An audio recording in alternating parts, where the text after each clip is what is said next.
Tuhan, kami di hadapan-Mu pada pagi hari ini di tempat ini ya Tuhan.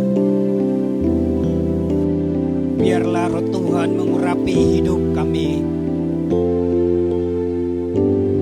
Biarlah Roh Tuhan berkuasa atas hidup kami. Dan biarlah Roh Tuhan mengambil alih kehidupan hidup kami, mengendalikan hidup kami Tuhan, sehingga kami dalam hidup kami melangkah, baik kami ke kanan, ke kiri atau ke depan. Biarlah Roh Tuhan yang senantiasa memimpin perjalanan hidup kami, supaya perjalanan kami Tuhan tidak menyimpang, tetapi perjalanan kami berhasil dan beruntung ya Tuhan. Kami telah menyampaikan permohonan kami, seruan kami, pujian dan penyembahan kami di hadapan-Mu. Dan tiba saatnya Tuhan kami mendengarkan Tuhan berbicara. Biarlah kiranya Tuhan memberkati firman-Mu, memberkati hamba-Mu yang menyampaikan kebenaran firman Tuhan. Dan juga Tuhan memberkati jemaat-Mu Tuhan, baik yang berada di tempat ini, baik jemaat Tuhan yang menyaksikan khotbah ini secara live streaming Tuhan. Biarlah Tuhan memberkati mereka. Biarlah Tuhan memberkati setiap telinga-telinga mendengar, supaya mereka diberkati oleh Tuhan, supaya firman-Mu mengubahkan kehidupan setiap para pendengar, dan firman Tuhan menjawab setiap pergumulan kami. Berbicaralah ya Tuhan, kami siap mendengar di dalam nama Tuhan Yesus Kristus. Haleluya, haleluya. Amin. Dipersilahkan duduk.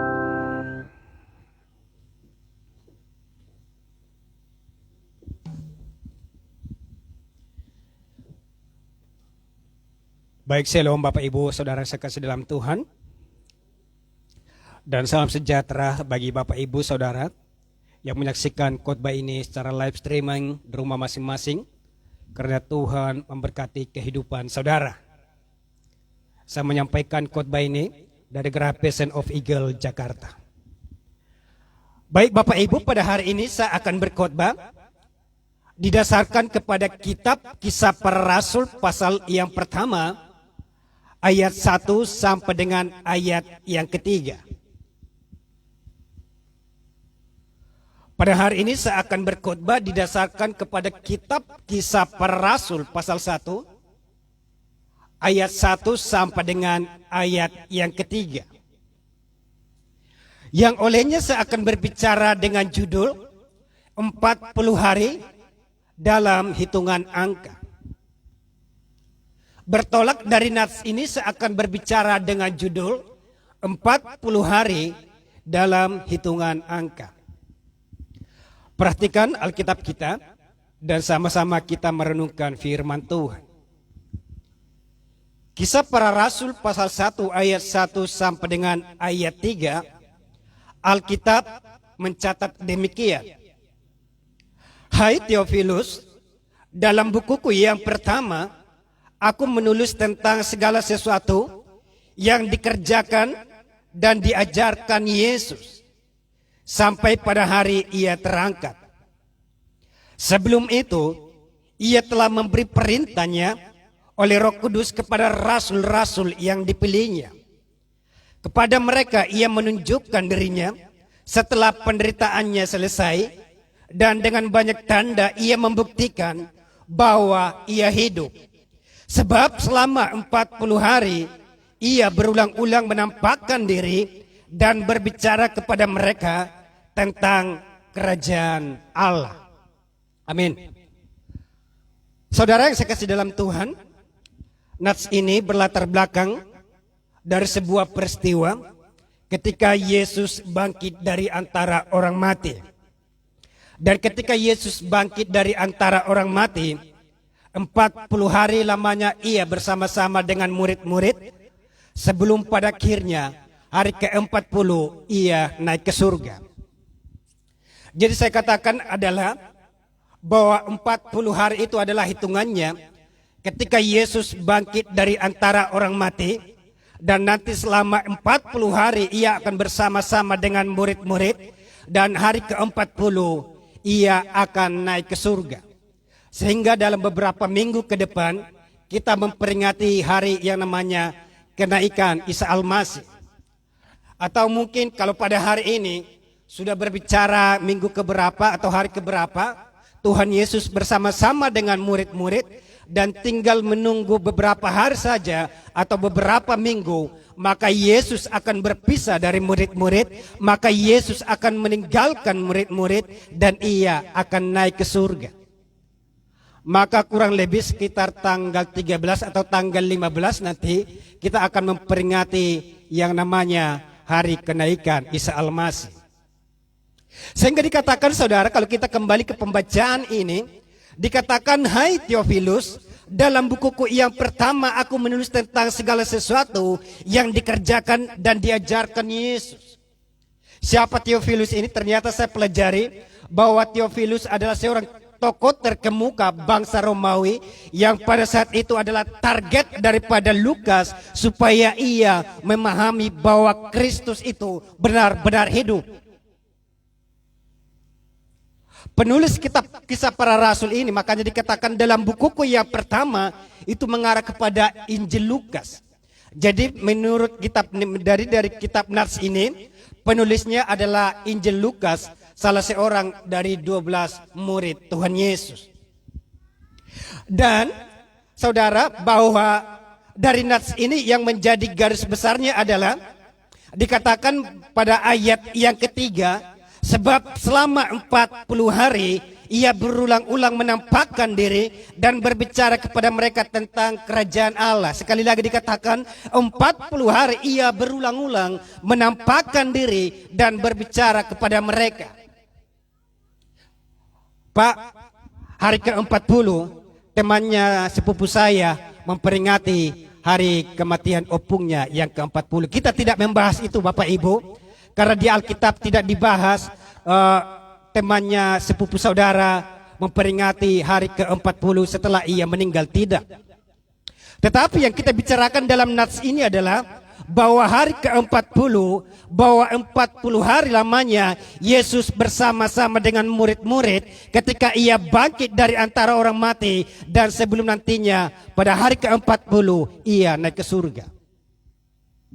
Ada pesan spesial, ada pesan-pesan terakhir yang Yesus mau ajarkan kepada murid-murid, yang Yesus mau tekankan kepada murid-murid, sehingga ia harus mengambil waktu 40 hari untuk bersama dengan murid-murid pada saat itu.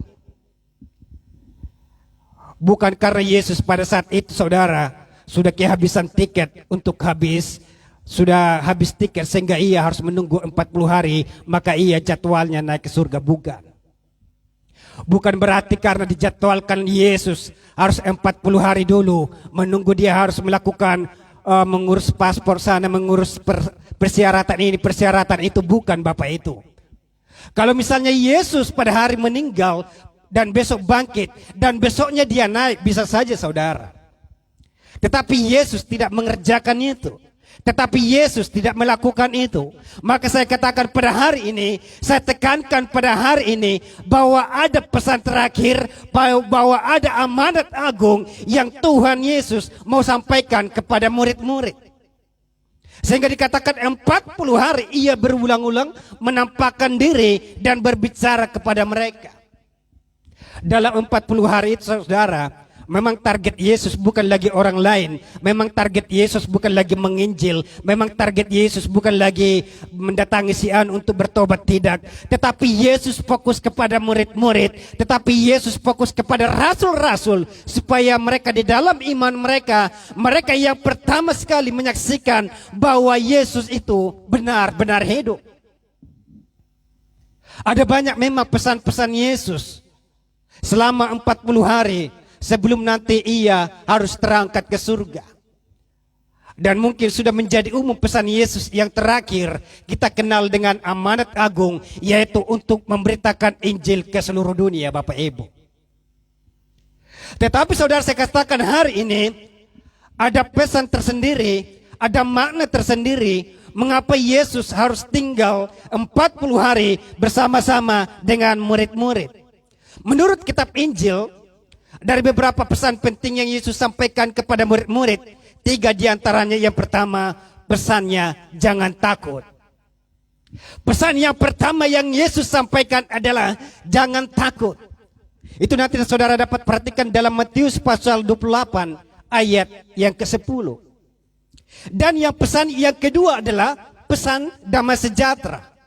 Saudara perhatikan dalam Yohanes pasal 20 ayat 19 dan 20. Dan pesan yang ketiga yang Yesus sampaikan kepada murid-murid adalah jangan pernah bertolak dari iman. Yohanes pasal 21 ayat 17 sampai dengan ayat 19. 3 pesan penting ini mengarah kepada kehidupan kita, mengarah kepada hidup kita terlalu sering mengalami hal ini, terlalu sering mengalami kejadian-kejadian ini, bahkan menjadi umum untuk kita hadapi dalam pergumulan kita, Bapak Ibu.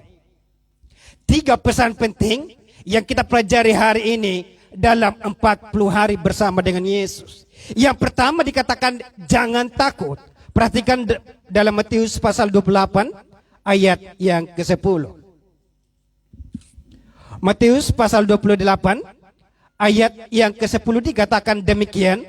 Maka kata Yesus kepada mereka, jangan takut, pergi dan katakanlah kepada saudaraku supaya mereka pergi ke Galilea, dan di sanalah mereka akan melihat aku. Jadi pesan pertama yang Yesus sampaikan kepada murid-murid adalah jangan takut. Yesus tekankan sekali lagi, jangan takut. Kenapa takut? Karena saudara, survei membuktikan, Alkitab mencatat ketika Yesus sebagai guru bersama-sama dengan mereka, ternyata murid-murid saudara masih mengalami ketakutan yang luar biasa. Buktinya ketika Yesus ditangkap di sebuah taman yang bernama Getsemani, yang dilakukan murid-murid adalah ada yang pergi ke sana, ada yang pergi ke kiri, ada yang berlari mundur ke belakang, ada yang ngumpat. Karena apa? Mereka takut dari gerombolan-gerombolan yang datang pada saat itu. Yesus paham betul bagaimana karakter murid-murid. Sebagai guru yang baik, Yesus memahami betul bagaimana sifat murid-murid pada saat itu. Sehingga dikatakan pada hari ini dalam nats ini dikatakan jangan takut. Bahkan mengapa dikatakan jangan takut Bapak Ibu? Saya katakan sekalipun mereka ada tadinya bersama-sama dengan guru, mereka mengalami ketakutan yang luar biasa. Apalagi mereka tanpa guru. Ketika Yesus dalam hitungannya dia mati dan bangkit, tetap belum menampakkan diri kepada murid-murid. Murid-murid pada saat itu mengalami ketakutan yang luar biasa. Sehingga mereka pergi ke suatu rumah, mereka tutup pintu depan, mereka tutup pintu belakang, mereka tutup pintu samping kanan dan kiri, supaya berharap jangan ada gerombolan yang harus menyeret mereka, jangan ada gerombolan yang harus memperhadapkan mereka dengan sebuah hukuman yang namanya hukuman mati. Mereka dalam ketakutan Bapak Ibu, mereka dalam kegelisahan, mereka dalam keadaan gundah gulana. Kalau teman saya katakan, mereka sedang dalam andilau Bapak Ibu. Mereka antara dilema dan galau. Mereka mau keluar, mungkin mau beli makanan, tetapi mereka takut jika nanti saya keluar saya ditangkap, jika nanti saya keluar saya akan diperhadapkan dengan hukuman mati. Maka lebih baik mengurung diri di suatu tempat, ada makanan atau minuman, yang penting selamat dari hukuman mati Bapak Ibu. Mereka ke dalam keadaan takut yang luar biasa. Mereka mengalami ketakutan yang luar biasa. Sehingga Yesus datang, dan pesan pertama yang Yesus sampaikan kepada murid-murid adalah jangan pernah takut. Di antara kita mungkin ada banyak persoalan hidup, ada banyak mungkin pergejolakan hidup, mungkin di dalam pekerjaan belum ada pekerjaanmu, mungkin di dalam keuanganmu tidak stabil, mungkin banyak utang di sana sini, mungkin usahamu sedang mengalami kemunduran Bapak Ibu. Tetapi firman Tuhan hari ini katakan jangan pernah takut. Dunia sekarang sedang diguncang dengan krisis yang namanya keselamatan Bapak Ibu. Dunia sekarang sedang krisis dengan jiwa. Ada banyak orang yang mengalami mati. Ya mungkin kita terkaget-kaget. Tadinya dia masih sehat, tetapi besoknya dia sudah pulang duluan. Dunia ini sekarang sedang dalam yang namanya ketakutan, Bapak Ibu. Mereka mungkin melihat di sana sini tidak ada kesembuhan total. Mereka mungkin melihat di sana perekonomian terguncang seluruh dunia. Ada banyak orang dalam ketakutan, ada banyak orang dalam gundah gulana. Dan mungkin di antara dunia itu, mungkin saya dan saudara. Tetapi firman Tuhan katakan hari ini, jangan pernah takut di dalam hidupmu. Jangan pernah takut di dalam hidupmu. Entah bisnis saudara bangkrut, jangan pernah takut. Entah saudara dalam pekerjaan tidak ada pekerjaan, jangan pernah takut. Entah saudara dalam perekonomian saudara susah, firman Tuhan katakan jangan pernah takut. Firman Tuhan, pesan Tuhan yang pertama hari ini adalah jangan pernah takut. Yang kedua saya katakan bahwa pesan Tuhan yang kedua adalah pesan damai sejahtera. Perhatikan dalam Yohanes pasal 19, Yohanes pasal 20 ayat 19 dan 20. Jika pesan yang pertama adalah jangan takut, yang kedua berbicara tentang pesan damai sejahtera. Perhatikan dalam Yohanes pasal 20 ayat 19 dan ayat 20. Saya membahas semuanya dari kitab Injil, karena memang kitab Injil membahas secara keseluruhan bagaimana Yesus bersama-sama dengan murid selama 40 hari. Dikatakan dalam Injil pasal Yohanes pasal 20 ayat 19 dan 20 dikatakan demikian. Ketika hari sudah malam, pada hari pertama minggu itu, berkumpullah murid-murid Yesus di suatu tempat dengan pintu-pintu yang terkunci karena mereka takut kepada orang-orang Yahudi. Pada waktu itu datanglah Yesus dan berdiri di tengah-tengah mereka dan berkata, damai sejahtera bagi kamu. Dan sesudah berkata demikian, ia menunjukkan tangannya dan lambungnya kepada mereka. Murid-murid itu bersukacita ketika mereka melihat Tuhan. Ini tadi pembahasan yang pertama saya katakan, saya singgung bahwa ketakutan murid-murid mengalami ketakutan yang luar biasa sehingga mereka mengurung diri dalam suatu rumah atau dalam suatu tempat tertentu. Nah, pesan yang kedua dikatakan dalam nas ini adalah bahwa Yesus berdiri di tengah-tengah mereka dan Yesus berkata, damai sejahtera bagi kamu. Pesan yang kedua adalah pesan damai sejahtera. Ketika pada saat itu murid-murid sedang mengalami yang namanya gundah gulana, yang mengalami trauma yang luar biasa, Yesus datang dan berbicara dan menyampaikan pesan spesial, pesan damai sejahtera menyertai mereka. Bagaimana mungkin tidak gundah gulana, saudara? Murid-murid di depan mereka Yesus ditangkap, Yesus disiksa, Yesus diperhadapkan dengan hukuman mati. Kalau mungkin di Indonesia seseorang menyaksikan yang namanya pembunuhan, biasanya anak ini akan dibawa ke psikolog untuk memeriksa kejiwaannya, Bapak Ibu. Murid-murid pada saat itu Yesus tahu bahwa mereka sedang mengalami yang namanya pergejolakan, Bapak Ibu. Yesus tahu bahwa pikiran mereka tidak sedang baik, tetapi mereka dalam mengalami pikiran yang tergoncang, sehingga Yesus datang dengan berkata, pesan damai sejahtera bagi kamu. Yesus membawa sebuah pesan dengan berkata, damai sejahtera bagi kamu. Ternyata saya pelajari bahwa damai sejahtera itu adalah bahasa yang sangat tinggi. Bahkan dikatakan ia melampaui segala akal dan pikiran. Artinya apa, Bapak Ibu? Mungkin kita dalam mengerjakan sesuatu, mungkin kita stagnan, tetapi karena ada damai sejahtera, kita menemukan jalan keluar. Mungkin kita dalam merancang sesuatu, mungkin pikiran kita sudah buntu, tetapi karena ada damai sejahtera dari Tuhan, kita bisa menemukan cara lain. Pentingnya pesan damai sejahtera bagi kita, supaya kita bisa menikmati hidup kita. Saya katakan, kita belajar dari nats ini, ketika Yesus tidak bersama-sama dengan murid-murid, yang terjadi adalah mereka dalam kegalauan. Ternyata kalau kita hubungkan dengan kehidupan kita, kalau kita tidak dekat dengan Yesus, atau mungkin Yesus berusaha, atau mungkin Yesus tidak ada bersama-sama dengan kita, seperti yang dialami oleh murid-murid adalah yang terjadi adanya sebuah kegalauan.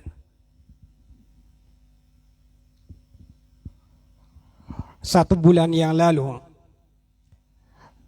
terus terang saudara, saya hampir yang namanya dunia pelayanan itu pasti ada yang namanya kejenuhan, pasti ada yang namanya kegalauan. Satu bulan yang lalu atau hampir satu bulan yang lalu, saya kompromi dengan Tuhan. Saya tawar-menawar dengan Tuhan. Jika seandainya saya bisa pensiun dini dari sekarang dari pelayanan. Saya kompromi dengan Tuhan. Jika seandainya saya lebih baik pensiun diri dari pelayanan dan saya kembali mengambil jalur lain, apakah saya aktif kepada penginjilan, apakah saya harus aktif kepada misionaris, apakah saya aktif kepada usaha. Tetapi saya perhatikan, kata orang saya tidak cocok jadi pengusaha atau pebisnis Bapak Ibu. Karena mungkin harganya yang mungkin di pasaran 5.000, saya bikin 25.000, jadi nggak cocok saya jadi pengusaha. Maka saya berpikir, apakah saya jadi penginjil, apakah saya jadi misionaris, saya bergumul dengan Tuhan, apakah saya bisa untuk cuti, apakah saya bisa pensiun diri dari pelayanan. Saya berpikir selama ini yang saya kerjakan itu stagnasi saudara, tidak ada harapan, tidak ada jalan, dan hasilnya begitu-begitu saja. Saya baca dalam sebuah buku sekularitas mengatakan demikian, jika Anda berpikir Anda melakukan pekerjaan Anda dan itu tidak menghasilkan, cobalah dan berhenti dan cari cara lain. Saya berusaha mengikuti cara ini, ternyata tidak baik Bapak Ibu.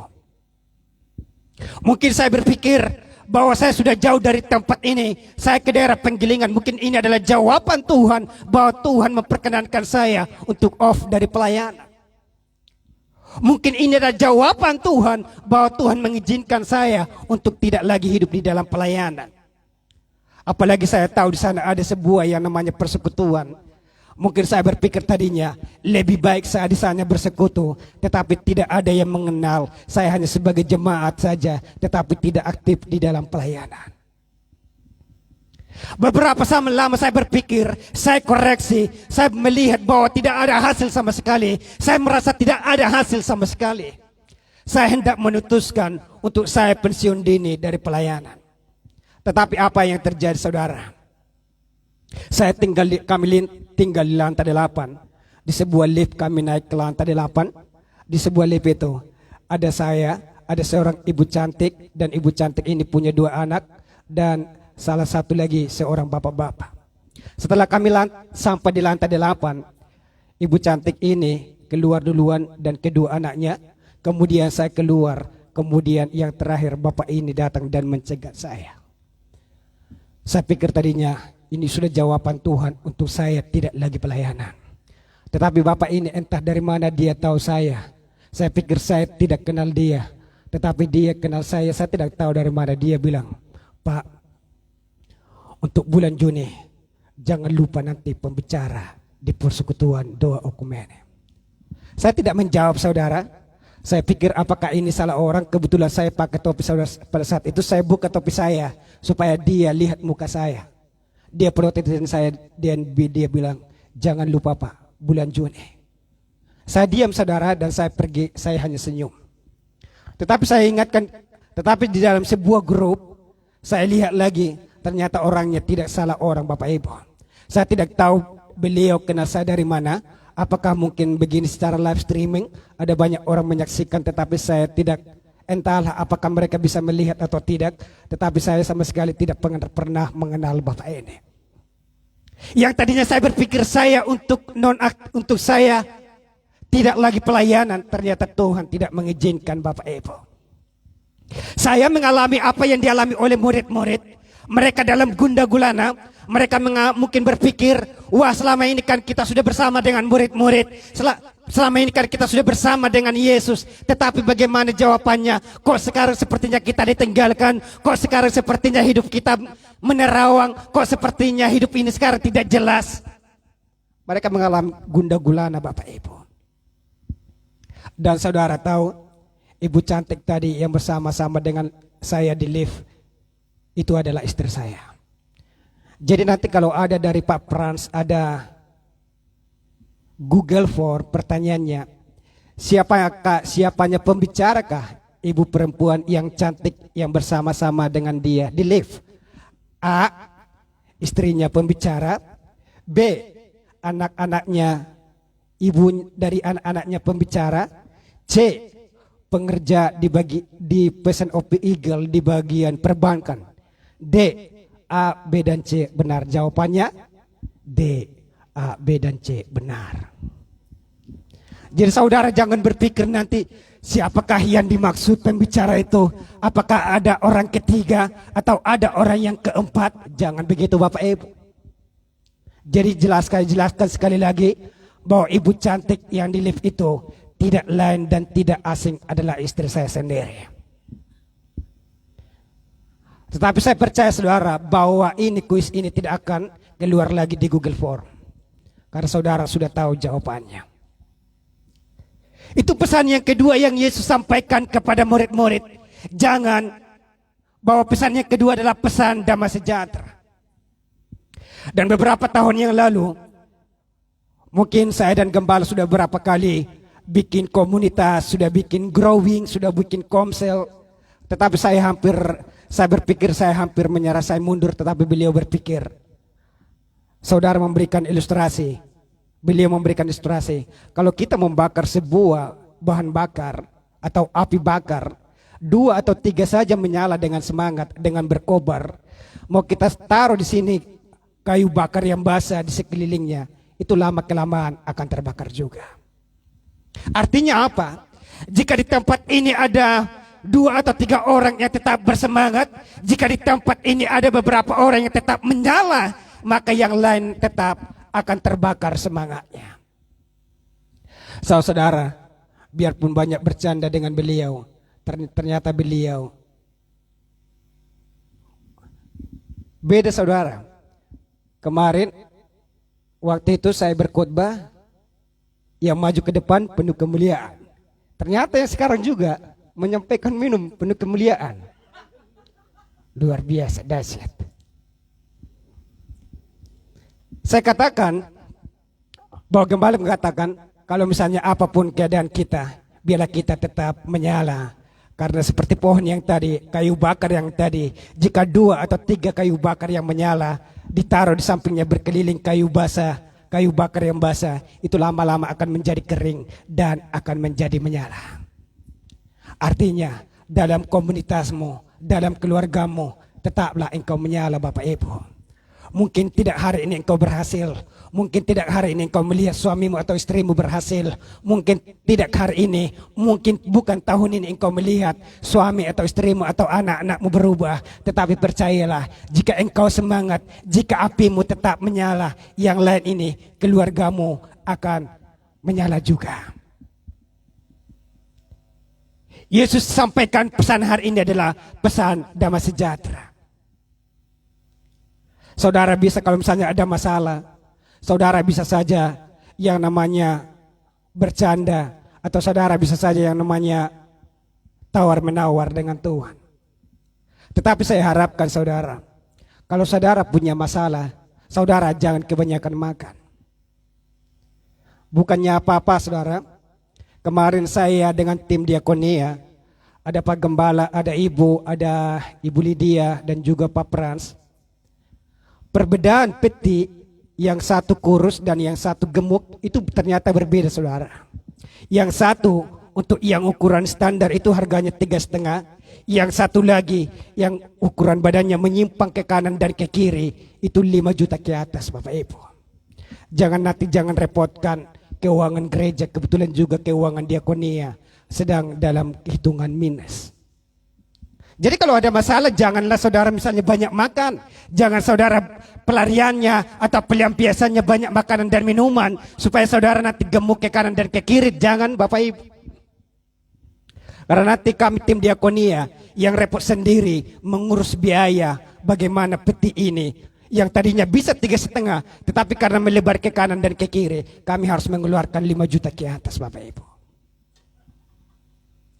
Kalau ada masalah enggak apa-apa, entah saudara misalnya kompromi dengan Tuhan, entah saudara tawar-menawar dengan Tuhan, tidak masalah. Entah saudara mungkin bermanja-manja dengan Tuhan, tidak masalah. Tuhan sendiri pun tahu bahwa yang namanya manusia itu, sekalipun murid-murid, itu bisa saja mengalami suatu yang namanya titik jenuh. Mungkin mengalami suatu titik yang namanya gundah gulana. Tetapi saya katakan, sekalipun engkau hidup dalam pergumulan yang hebat, jangan pernah tinggalkan Tuhan di dalam hidupmu. Kalau mungkin saudara ada di dalam kapal saudara, sekalipun mungkin topan begitu hebat, sekalipun mungkin badai begitu dahsyat, saya katakan bahwa saudara tidak akan pernah melompat dari kapal itu. Sekalipun badai begitu dahsyat dan topan datang menerpa, saya katakan bahwa saudara akan tetap bertahan di dalam kapal. Sama, sekalipun hidup kita penuh dengan pergumulan, sekalipun hidup kita penuh dengan yang namanya kegundah-gulanaan, jangan pernah tinggalkan Tuhan di dalam hidupmu. Jangan pernah berpaling daripada Tuhan. Jangan pernah kecewa dengan Tuhan. Karena pesan yang kedua pada hari ini adalah pesan damai sejahtera. Biarlah hidup kita penuh dengan damai sejahtera, Bapak Ibu. Ketika kita melakukan suatu pekerjaan, karena ada damai sejahtera, kita akan menemukan jalan keluar. Ketika mungkin kita diperhadapkan dengan masalah yang besar, diperhadapkan dengan pergumulan yang hebat, ketika ada damai sejahtera, kita bisa menemukan cara yang lain, menemukan jalan yang lain. Pesan damai sejahtera itu sangat penting bagi kita. Pesan damai sejahtera itu wajib bagi kita. Suatu ketika seorang raja mengadakan sayembara. Bagi siapa saja yang dapat melukiskan yang namanya hidup damai, yang bisa melukiskan kedamaian, maka ia akan mendapat hadiah 1/4 bahkan setengah dari harta kerajaan akan diberikan kepada dia. Ada beberapa ribu para pelukis yang datang ke tempat raja, dari berbagai negara yang datang kepada raja, dan mereka berusaha melukis sebaik mungkin seperti apakah yang dimaksud dengan keindahan. Dari ribuan lukisan, bahkan dari puluh ribuan lukisan yang sudah tersedia, yang memikat hati raja hanya 2. Lukisan yang pertama itu menggambarkan tentang pegunungan, yang di sana ada sebuah aliran sungai yang indah, yang di samping kiri dan kanan ada gambar matahari begitu terbit, dan juga ada bunga-bunga dan pohon-pohon yang begitu rindang. Ini adalah salah satu lukisan yang memikat hati raja, dan ini ditaruh di depan dan menunggu giliran yang kedua, karena hanya 2 giliran yang memikat hati raja. Yang kedua adalah sebuah gambaran yang berbicara juga tentang pegunungan, Bapak Ibu. Tetapi pegunungan itu berbicara tentang pegunungan yang gundul, yang di atasnya ada petir menyala-nyala, yang juga di bawahnya ada air terjun, yang mungkin air terjunnya begitu suram, Bapak Ibu. Tetapi di bawah air terjun itu memang ada dibuat lukisan seekor burung pipit yang sedang mengerami induk-induknya. Raja juga memilih gambar yang kedua. Ketika raja mengambil gambar yang kedua, rakyat pada bicara, rakyat pada protes. Bagaimana penilaian seorang raja? Apakah raja dalam keadaan buta sehingga lukisan yang kedua itu diperkenankan untuk memenuhi syarat untuk menjadi pemenang? Ada banyak orang yang protes. Pak, ini lukisan saya. Raja, ini lukisan saya. Ini kan begitu baik. Ini layak untuk menggambarkan keindahan. Tetapi raja tetap komitmen.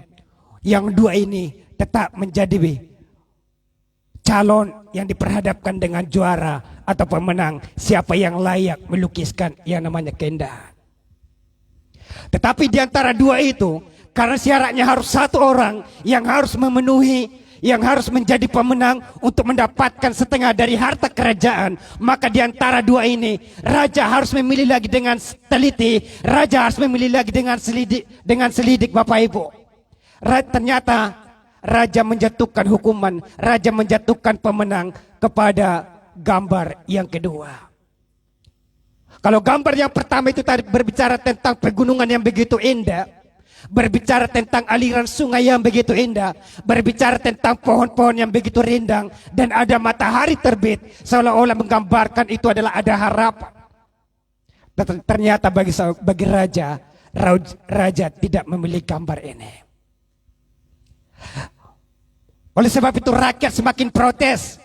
Apakah raja sedang dalam keadaan miring? Apakah raja sedang dalam keadaan tidak baik? Apakah raja perlu diperiksa kejiwaannya? Mengapa dia harus memilih bahwa pegunungan yang begitu gundul, bahkan petir yang menyala-nyala? Kenapa raja harus membuat itu menjadi pemenang? Mengapa raja harus memilih dia menjadi pemenang dan menjadikan dia menjadi pilihan nomor satu? Raja menjawab mereka, semua lukisan itu menggambarkan keindahan, tetapi dua yang memikat. Dan gambar yang pertama ini itu sudah biasa, tetapi gambar yang kedua itu menggambarkan tentang begitu pegunungan yang suram, bahkan petir yang suram, bahkan di sana air terjun yang tidak baik, bahkan begitu ribut saudara. Tetapi yang dilihat raja, ada seekor burung pipit di sana yang tinggal di dalam sarangnya. Disinilah raja menentukan bahwa inilah lukisan yang menggambarkan keindahan. Inilah lukisan yang menggambarkan yang namanya kedamaian di dalam hidupnya. Seekor burung pipit ini saudara, sekalipun ia di tengah-tengah badai, sekalipun mungkin suasana tidak mendukung, sekalipun mungkin petir menyala-nyala, sekalipun pegunungan begitu gundul, tidak ada harapan. Bahkan dikatakan bahwa ia di bawah air terjun yang begitu ribut, tetapi ia tinggal di sana dengan nyaman, Bapak Ibu. Sehingga raja menjatuhkan kemenangan kepada pilihan yang kedua. Dan pada saat itu rakyat yang tadinya teriak-teriak, akhirnya mereka menutup mulut. Artinya saudara, sekalipun saudara ada di tengah-tengah badai, sekalipun mungkin saudara di tengah-tengah perekonomian yang agak sulit, sekalipun saudara di tengah yang namanya pekerjaan menganggur atau segala macam, tetapi saya katakan, ketika ada Tuhan di dalam hidupmu, engkau pasti ada damai sejahtera. Sehebat apapun masalah di dalam hidupmu, kalau ada damai sejahtera saudara, semua akan terlewati. Baru-baru ini saudara, saya sedikit agak sedih memang, tetapi tidak mempengaruhi semangat saya. Hanya mempengaruhi 0,001%. 2 minggu yang lalu handphone saya kena LCD, kena air. Udah itu sudah tidak bisa nyala. 1 minggu kemudian saya bawa ke servis, dan ternyata dia sudah diservis LCD-nya, sudah ada pembayaran sekitar 400.000 rupiah, dan ternyata dalam hitungan jam LCD-nya error lagi Bapak Ibu. Sedikit hati saya gundah gulana. Dalam hitungan jam, uang begitu yang tadinya sangat diharapkan untuk kepentingan yang lain, ternyata harus terbuang begitu sia-sia. Hati saya sedih saudara. Yang paling sedihnya ditambah lagi, yang tadinya saya 1 minggu setelah itu saya sudah move on dari kejadian itu, ternyata 1 minggu kemudian Pak Edi telepon saya. Pak, ya Pak Edi, yang ditanya bukannya bagaimana kabar Pak, tetapi yang ditanya adalah bagaimana kabar HP-nya. Itu yang membuat saya sedikit, yang tadinya sudah move on saudara, saya jadi teringat lagi Bapak Ibu. Saya pikir kawan ini adalah kawan atau rekan sekerja Allah yang mampu memberikan semangat kepada temannya. Saya lihat telepon panggilan dari Pak Edi, saya semangat mengangkat. Halo Pak, ya bagaimana Pak Edi? Bagaimana kabar HP-nya? Saya langsung terdiam saudara. Kalau tadinya bagaimana kabar Pak? Baik. Yang kedua, bagaimana kabar HP-nya? Itu kan lebih manis lagi. Ini dia sudah tanya kabar HP-nya bagaimana. Setelah itu tidak ada lagi perbincangan. Ternyata fokusnya hanya ke handphone saya, bukan saya yang dicari Bapak Ibu. Sedih hati ini. Yang tadinya saya sudah move on, ternyata gara-gara beliau, hati saya kembali teringat dengan mantan. Mantannya HP-nya maksudnya Bapak Ibu. Jangan salah yang lain. Yang kedua adalah Bahkan yang ketiga adalah, ini yang terakhir. Kalau saudara di bidang yang terakhir, saudara langsung senyum-senyum. Yang terakhir, pesan yang terakhir adalah jangan bertolak dari iman. Pesan yang terakhir adalah jangan bertolak dari iman. Perhatikan dalam Yohanes pasal 21. Tadi di pembacaan kita satu lembar balik ke belakang. Yohanes pasal 21 ayat 17 sampai dengan ayat yang ke-19. Ini juga sesuatu pesan yang tidak kalah menarik. Yesus berbicara konteksnya ini kepada Petrus dan dikatakan pada ayat 17, kata Yesus kepadanya untuk ketiga kalinya, Simon anak Yohanes, apakah engkau mengasihi aku? Maka sedih hati Petrus karena Yesus berkata untuk ketiga kalinya, apakah engkau mengasihi aku? Dan ia berkata kepadanya, Tuhan, engkau tahu segala sesuatu, engkau tahu bahwa aku mengasihi engkau. Kata Yesus kepadanya, gembalakanlah domba-dombaku. Aku berkata kepadamu, sesungguhnya ketika engkau masih muda, engkau mengikat pinggangmu sendiri, dan engkau berjalan kemana saja kau kehendaki. Tetapi jika engkau sudah menjadi tua, engkau akan mengulurkan tanganmu, dan orang lain akan mengikat engkau dan membawa engkau ke tempat yang tidak kau kehendaki. Dan hal ini dikatakannya untuk menyatakan bagaimana Petrus akan mati dan memuliakan Allah. Sesudah mengatakan demikian, ia berkata kepada Petrus, ikutlah aku. Saudara, kalau dari pembacaan dari ayat 15, 3 kali memang Yesus bertanya kepada Petrus, apakah ia benar-benar mengasihi Tuhan? Jawaban pertama, Petrus menjawab ia mengasihi Tuhan. Bukan Yesus tidak percaya, sehingga Yesus harus bertanya yang kedua kali, Petrus, apakah engkau mengasihi saya? Petrus berjawab yang kedua kali dengan jawaban yang sama, ya, aku mengasihi Tuhan. Sekali lagi saya katakan, bukan karena Yesus tidak percaya dengan omongan Petrus, sehingga Yesus harus berkata yang ketiga kali, Simon anak Yohanes, apakah engkau mengasihi saya? Maka tetap Petrus jawabannya sama dari yang pertama, yang kedua, dan yang ketiga, ya Tuhan, saya mengasihi engkau. Ini maksudnya apa Bapak Ibu? Yesus tekankan kepada Petrus. Yesus tetap menguji kesetiaan Petrus. Apakah ia tetap setia? Apakah ia tetap berkomitmen dengan perkataannya yang berkata bahwa ia mengasihi Tuhan? Karena dikatakan dalam ayat yang ke-19, dan hal ini dikatakannya untuk menyatakan bagaimana Petrus akan mati dan memuliakan Allah. Kalau dalam buku sejarah teologi Bapak Ibu, Petrus ini matinya mati syahid. Ia mati disalibkan dengan kepala ke bawah. Sehingga Yesus, sebelum ini kejadian ini terjadi, Yesus benar-benar menguji dulu, bertanya dulu bagaimana kesetiaan dari Petrus ini. Apakah ia benar-benar setia kepada Tuhan? Apakah ia benar-benar mengasihi Tuhan? Sehingga harus 3 kali Yesus bertanya kepada Petrus, apakah engkau mengasihi aku atau tidak? Karena apa? Karena Yesus tahu bahwa Petrus ini akan menjadi seorang yang menjadi martir, yang martirnya akan disalibkan dan dengan kepala terbalik Bapak Ibu. Kalau Yesus tetap kepala ke atas, tetapi kematian daripada Petrus sendiri, ia disalibkan dengan kepala ke bawah. Yesus tahu akan kejadian yang malang ini akan menimpa hidupnya. Penderitaan ini akan menimpa hidupnya.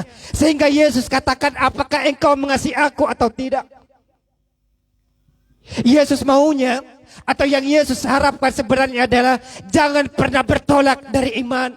Jangan pernah meninggalkan Tuhanmu, sekalipun yang mungkin engkau diperhadapkan dengan hukuman mati karena kebenaran. Jangan pernah bertolak dari iman. Jangan pernah meninggalkan Tuhan. Ini sudah berbicara hukuman mati Bapak Ibu. Bagaimana dengan kita yang mungkin hanya hitungannya tidak ada uang, yang mungkin hitungannya tidak ada mungkin pekerjaan, yang mungkin hitungannya bisnis kita sedang bangkrut, pekerjaan kita sedang bermasalah. Tetapi ini pertanyaannya adalah, apakah engkau mengasihi Tuhan atau tidak? Kenapa Yesus bertanya 3 kali? Ini adalah pesan penting yang Yesus mau dapatkan adalah, jangan sekali-sekali engkau bertolak dari iman. Jangan sekali-sekali engkau meninggalkan Tuhan.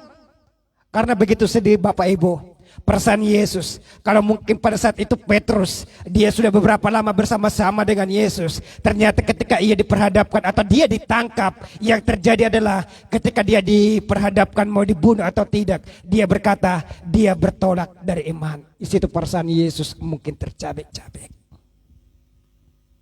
Sehingga 3 kali Yesus bertanya di sini adalah ungkapan perasaan bahwa apakah benar-benar Petrus ini jawabannya berasal daripada hati. Kalau mungkin masalah-masalah kecil, Yesus tidak bertanya sampai 3 kali Bapak Ibu. Tetapi karena dia tahu, Yesus tahu bahwa Petrus akan diperhadapkan dengan mati syahid, sehingga Yesus bertanya harus 3 kali, apakah jawaban itu berasal dari hati atau hanya berasal dari mulut saja. Karena memang pada saat itu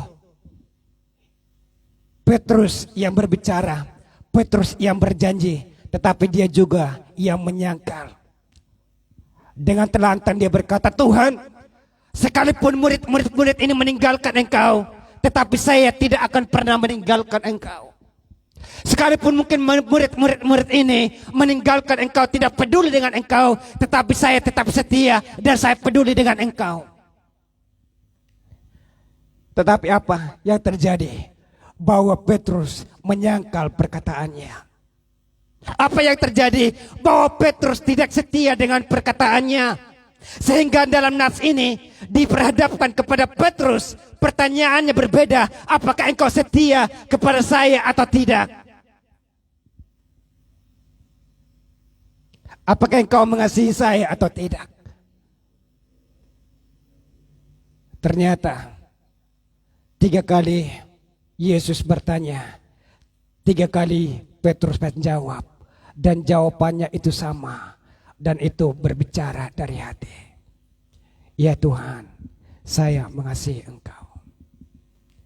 Sehingga di ujung hidupnya Bapak Ibu, Petrus ini, Rasul Petrus adalah salah seorang rasul yang mati secara martir. Yang tadi saya katakan bahwa ia mati dengan salib terbalik.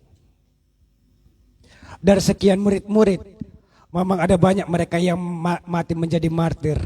Tetapi semua itu berbicara tentang bahwa mereka mengasihi Tuhan, bahwa mereka tetap setia kepada Tuhan, bahwa mereka tidak pernah bertolak daripada iman. Jadi saya tekankan hari ini adalah, jangan pernah tinggalkan Tuhan dalam hidupmu. Ada 3 pesan penting yang kita pelajari hari ini. Pesan yang pertama, jangan takut. Apapun situasimu, apapun suasananya hari ini. Pesan yang kedua, pesan damai sejahtera bagi kamu. Dan yang ketiga, yang terakhir adalah, jangan pernah bertolak daripada iman. Jangan pernah bertolak daripada iman. Fokus firman Tuhan, saya tutup dengan kesimpulan. Jangan pernah tinggalkan Tuhan dan hadiratnya selama kita hidup sesuai dengan moto kita di tempat ini. Saya undang untuk semua pemain musik dan singers boleh maju ke depan untuk kita menutup kebenaran firman Tuhan.